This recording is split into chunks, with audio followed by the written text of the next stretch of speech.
Turabasuhuje mwe mwese mukomeje guhitamo ibiganiro n'amakuru RWANDA TV ibategurira dore amakuru twabateguriye muri aka kanya.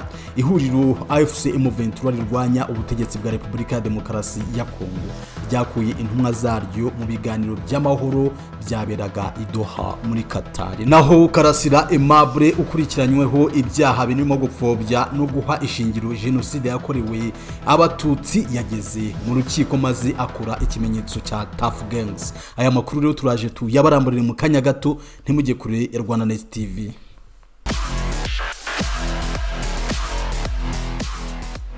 Tubaha rero ikaze ku makuru yacu ku buryo burambuye n'amakuru mugezwaho kandi mugategurirwa nibisanzwe na RWANDA TV. Amakuru yacu rero turayaterura kuri iyi nkuru aho AFC M23 ihuriro rirwanya ubutegetsi bwa Repubulika ya Demokarasi ya Congo ryakuye intumwa zaryo muri Qatar mu biganiro byari bigamije kugera ku mahoro. Ihuriro AFC M23 ni ihuriro rirwanya ubutegetsi bwa Repubulika ya Demokarasi ya Congo, bivugwa ko ryakuye intumwa zaryo mu biganiro by'amahoro byaberaga i Doha muri Qatar. Izi ntumwa ziyobowe n'umunyamabanga uhoraho wa AFC M23 Benjamin Mbonimpa zageze i Doha mu ntangiriro za Gicurasi 2025 ziganira n'iza Repubulika ya Demokarasi ya Congo. Amakuru ava mu burasirazuba bwa Repubulika ya Demokarasi ya Congo avuga ko Mbonimpa na bagenzi be basubiye igoma mu ntangiriro z'iki cyumweru nyuma yo guhamagarwa n'ubuyobozi bukuru bw'iri huriro.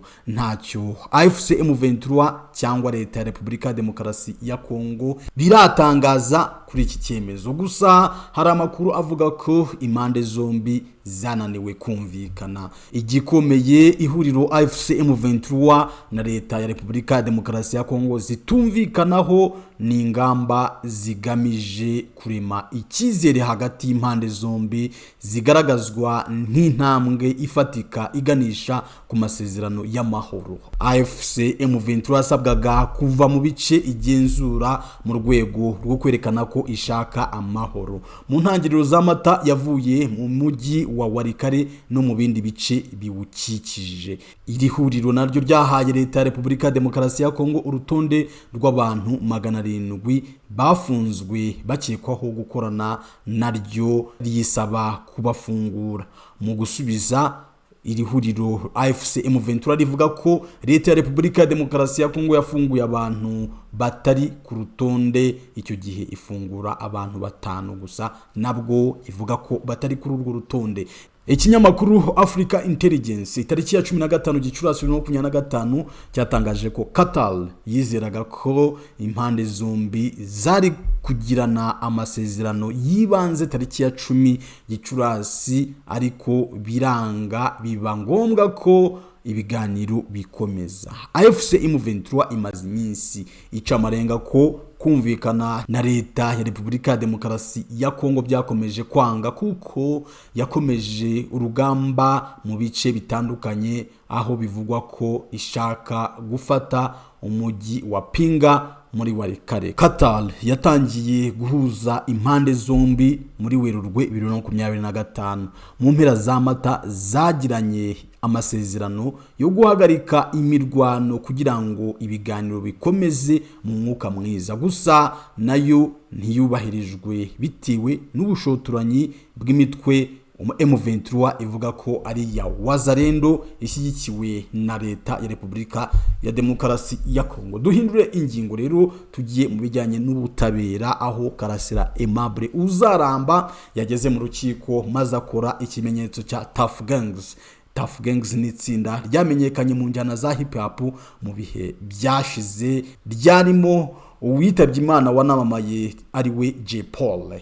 Dutangira iyi nkuru yacu rero ivuga ko Karasira Aimable ukurikiranyweho ibyaha birimo gupfobya no guha ishingiro genocide yakorewe abatutsi akekwaho gukorera ku rubuga rwa YouTube mu biganiro bitandukanye yagiye atangaza. Yageze mu rukiko abanza gukora ikimenyetso cya Tough Gangs.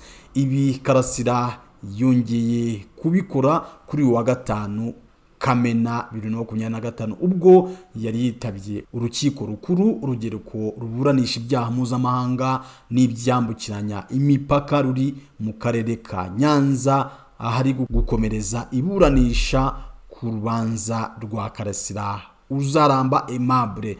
Mbere yo gutangira iburanisha, Karasira akigera mu rukiko ari kuganira n'abanyamategeko be bamwunganira, abonye abanyamakuru yahisemo gufata ifoto yakoze ikimenyetso cy'itsinda rya Tough Gangs.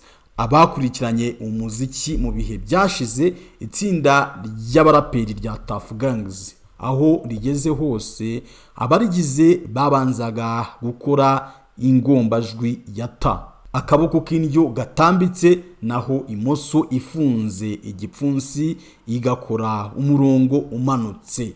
Mbere yuko Karasira Aimable Uzaramba yisanga mu bikorwa bya politiki, uretse kuba yari umwarimu muri kaminuza y'u Rwanda, yari umunyamuziki akora injyana ya hip hop agendera ku izina ry'ubuhanzi rya Professor Niga.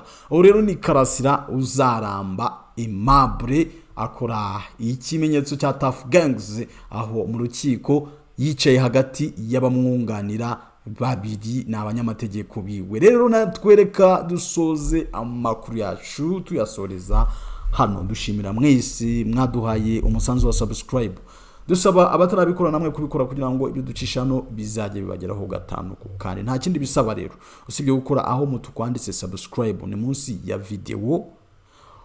Imbere yaho hari akazogera kitwa bell icon, nako ugakoreho maze ibyo ducishano rwose bizajye bikugeraho uko tubikoze. Murakoze, mukomeze kugira amahoro y'Imana, murakarama.